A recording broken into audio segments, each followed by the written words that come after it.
আল্লাহর এক বান্দা বুজুর্গ ব্যক্তি কোনো এক জঙ্গলের পাশ দিয়ে যাচ্ছিল।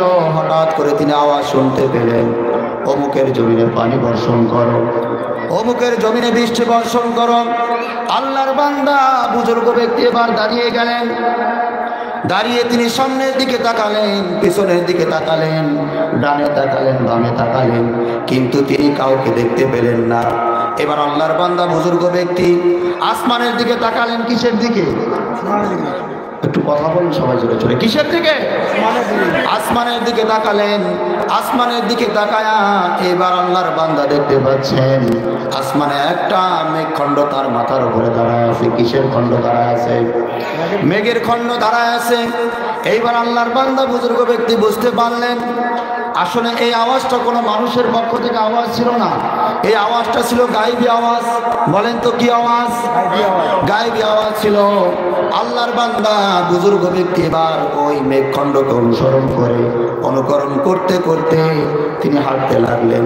কিছু দূর যাওয়ার পর তিনি দেখতে পেলেন ওই মেঘখণ্ড আল্লাহর এক বান্দার জমিনের উপরে দাঁড়িয়ে গেছে, স্থির হয়ে গেছে, এবং ওই মেঘখণ্ড থেকে পানি আরম্ভ হয়ে গেছে, বৃষ্টি পড়া আরম্ভ হয়ে গেছে।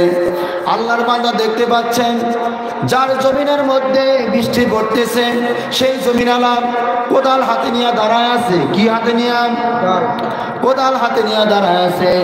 আল্লাহর বান্দা বুজুর্গ ব্যক্তি জমিনওয়ালার কাছে গেলেন। জমিনওয়ালার কাছে গিয়ে বললেন, ভাই আপনি এমন কি আমল করেন যে আমলের কারণে আল্লাহ রাব্বুল আলামিন আপনার উপর এত বরকত দান করেছেন? দুনিয়াতে কারো জমিনে পানি নাই, কারো জমিনে বৃষ্টি হচ্ছে না, দুনিয়াতে কারো জমিনে বৃষ্টি হচ্ছে না, আর এটা তো কোনো বর্ষার মৌসুমও না, কিন্তু আল্লাহ রাব্বুল আলামিন আপনার জন্য স্পেশাল ভাবে কেন পানি দিচ্ছে? এর কারণটা কি? এইবার ওই বান্দা জমিনওয়ালা ব্যক্তি বলতেছে, ভাই আমার এই জমিনের মধ্যে রব্বুল আলামিন আমাকে যেই ফসলগুলি দান করেন সেই ফসলগুলিকে আমি সমান 3 ভাগে ভাগ করি। বলেন কয় ভাগ? আরো জোরে বলেন কয় ভাগ? 3 ভাগে ভাগ করি। 1 ভাগ আমি আমার নিজের জন্য এবং আমার পরিবারের জন্য রেখে দেই, আরেক ভাগ আমি আমার আগামী বছর এই জমিনের মধ্যে ফসল ফলাবার জন্য রেখে দেই, এবং 3 নাম্বার যেই ভাগটা সম্পূর্ণ 3 নাম্বার ভাগটা আমি আল্লাহর রাস্তায় খরচ করে ফেলি। সুবহানাল্লাহ।